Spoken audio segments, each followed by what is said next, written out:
dia, gente querida, de paz e bem.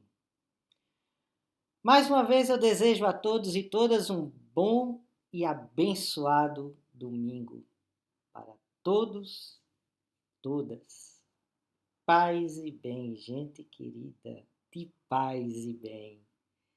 Que bom ter vocês aqui comigo nessa roda de conversa, nesse meu meditar em voz alta, como eu sempre digo, porque dessa forma, nesse diálogo, a gente se ajuda a se compreender, não é? Esse caminho que é o caminho da espiritualidade plural e de paz, que é o princípio, não é? Daqui do canal Paz e Bem. Uma espiritualidade plural e de paz, de uma paz que nasce da justiça, não é? E é dentro desse espírito que esta semana, numa conversa, mais uma vez, né, com uma amiga, eu falava sobre essa questão da corporealidade e sobre a espiritualidade, não é? E de como isso às vezes não transa bem, não tem uma relação muito legal. E que a gente precisa desconstruir para, quem sabe assim, construir.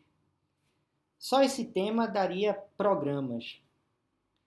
Vou lançar mais dúvidas do que certezas, mas vou falar a partir de alguns pressupostos que eu acredito que sejam comuns a todo aquele ou toda aquela que quer seguir uma espiritualidade madura, não é? Uma espiritualidade que leve a sério, né, essas dimensões da crítica, não é? Do questionamento, que a gente, no caminho espiritual, né, a gente faz, deve fazer, não é? Porque senão cai no dogmatismo, no fanatismo, enfim, né, no fundamentalismo, em todas essas coisas que a gente vê aí por aí. Mas vamos lá, vamos falar sobre sacralidade do corpo. A sacralidade do corpo. Eu diria que eu gostaria de voltar um pouco antes, da sacralidade da carne. Né? Da sacralidade da carne. Nietzsche, né, no seu Zaratustra, diz que só acreditaria num Deus que soubesse dançar. E isso provocou um escândalo, né, dentro dos ambientes do pensamento cristão. Né? Como é que um Deus dança? Né? Como assim e tal? Pois bem, eu gosto muito dessa frase. E gosto porque ela pressupõe uma ideia de que há um Deus em movimento. E movimento pressupõe vitalidade. E isso é dança, que é corpo, que é carne. Né? Acreditar num Deus que possa dançar é, levando às últimas consequências, pensar num Deus encarnado. Vamos pegar essa questão, né? Vamos deixar ela, por enquanto, de lado. A história do pensamento ocidental é a história da progressiva, né, não corporealidade do espírito. Como assim, reverendo? Por conta do pensamento helênico, né, pensamento grego e a sua influência, né, nos primeiros, vamos dizer assim, teóricos do cristianismo, né, os padres da igreja, os pais da igreja, no sentido daquela paternidade teórica, né, do pensamento cristão, que foram influenciados né, foram influenciados pelo pensamento grego, helênico de então, há um viés, e foi colocado esse viés dentro do pensamento cristão, que em tese não existia dentro, né, do pensamento judaico, né, mas que se incorporou a ele também, né, que é uma ideia de tornar essas relações daquilo que a gente chamaria de espiritualidade, no sentido de algo que é refinado e descarnalizado, não é? E esse sentido há uma negação da corporealidade. Levou a negar aquilo que é próprio do espírito como algo que é avesso ou até mesmo contrário, né? Inimigo. Né? A corporealidade é inimiga do espírito. Vamos fazer um pequeno teste aqui. Quando eu falo em mundo espiritual, eu penso em carne, em corpo, eu penso em matéria, eu penso em árvore, eu penso no meu corpo, né? Na minha matéria, pulmão, coração, fígado, rim, né? Eu penso nisso, eu penso nessas minhas entranhas. Quando eu penso em mundo espiritual, eu penso nisso.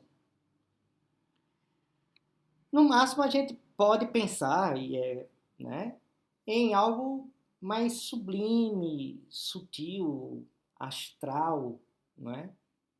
A gente pensa em algo mais purificado, olha aí o termo, né? As expressões que a gente usa. Algo mais sublime, as palavras denunciam esse significado, né? Se é algo mais sublime, existe algo que não é mais, que é menos sublime. E o que é menos sublime? O corpo, a carne, nossos órgãos, né? Minha matéria.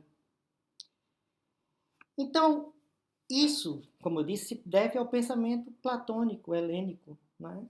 O neoplatonismo influenciou muito o pensamento cristão e veio, não é, na sua moral, grande doutor da igreja do Ocidente em matéria de moral, é Agostinho, que era, né,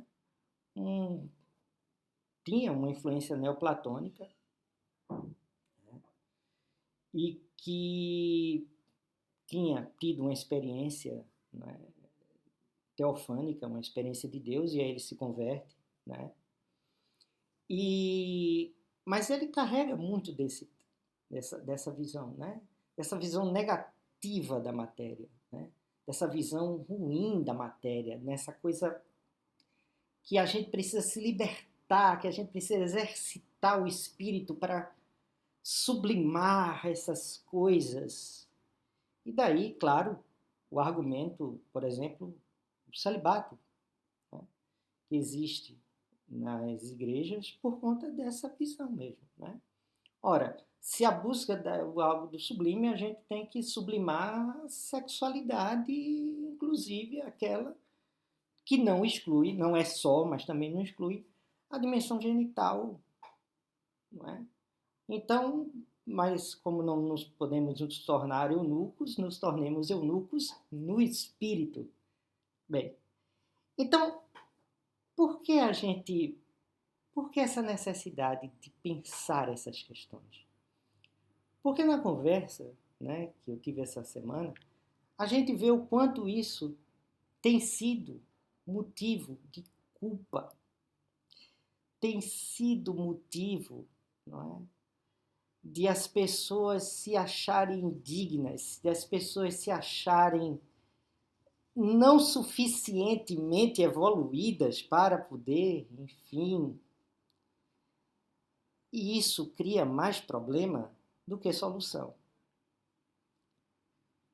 E é dentro desse sentido que a gente, em vez de reforçar essa polaridade, a gente deveria integrar a matéria, a carne, o corpo. E há, dentro do cristianismo, ali, guardadinho, uma chave que pode abrir um acesso novo a essa espiritualidade. Que não é tão novo assim, não é? Se você pega toda uma grande parte da tradição cristã, se não tão significativa como aquela que, né, que deprecia a matéria, deprecia o corpo, coloca o corpo como uma espécie de veste, como um fardo, como algo que eu me liberto. E me libertando eu me sinto mais suave, mais leve, mais sublime. Há uma visão que, pelo contrário, abençoa a matéria. Eu penso aqui na grande oração, não é, do Teilhard Chardin, não é, a bendita matéria, não é, bendita matéria que nos constitui, que constitui nossa carne, constitui o nosso corpo, que faz com que a gente dance, que faz com que a gente se movimente, que faz com que a gente viva. E como é bom e maravilhoso estar aqui e agora, na carne. E a chave para abrir, como eu disse, não é tão nova, é exatamente Cristo Jesus. O pensamento, se a gente levar até as últimas consequências, e o cristianismo poucas vezes teve essa coragem, de um Deus encarnado, esse Deus não só dança, como come, bebe, ri, chora. Um Deus que assume plenamente a sua corporealidade e sente no seu corpo as dores e alegrias de ser o que é. E isso não é só Caetano Veloso, isso é cristianismo puro e simples. Ao passo que, revertendo um pouco a lógica, eu acho que nunca ninguém na face desse planeta levou tão a sério a matéria, a sua carne, o seu corpo, do que Cristo Jesus. Ao passo que nós vivemos um processo contínuo de tentar assumir esse corpo, assumir essa carne, assumir essa materialidade. A gente vive como que, sabe, um sonho de sublime, de perfeito, de uma luz, de algo transcendental que a gente não consegue ver. E eu acho que a outra grande possibilidade é o diálogo com as populações, os povos originários. Né? Até mesmo, por exemplo, a gente fala dos povos, né, nativos, originários do Brasil, mas mesmo nas tradições europeias também isso está presente. Né? Quando você lida, por exemplo, com os celtas, né, há sempre a dimensão da corporealidade do corpo.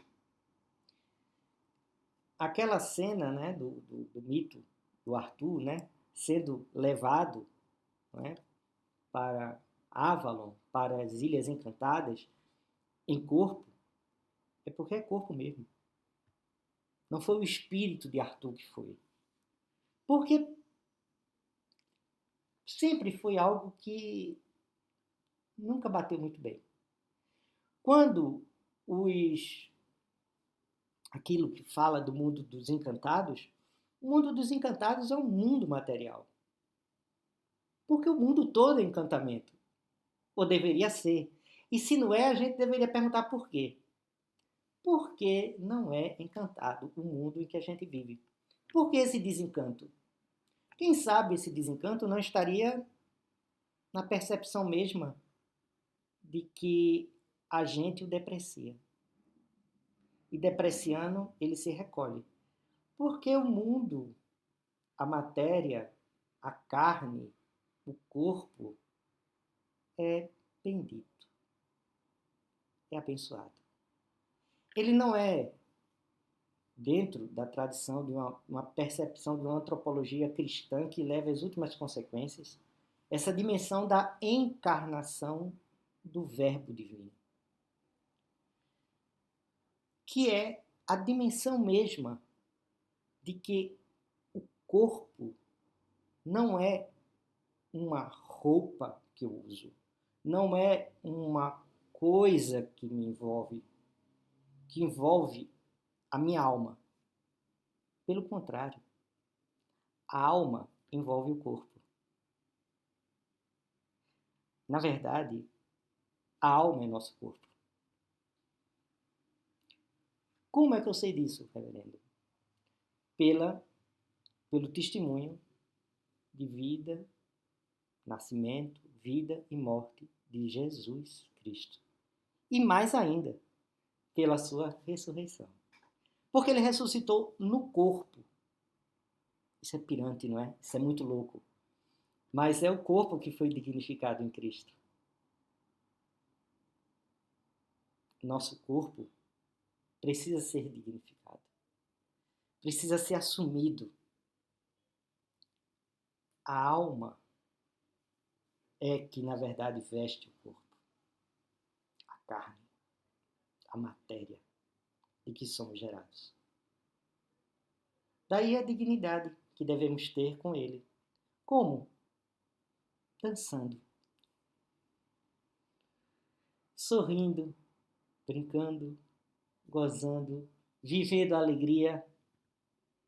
E se há dentro do mundo coisas que são contrárias a isso, que neguem isso, a gente deveria começar a questionar.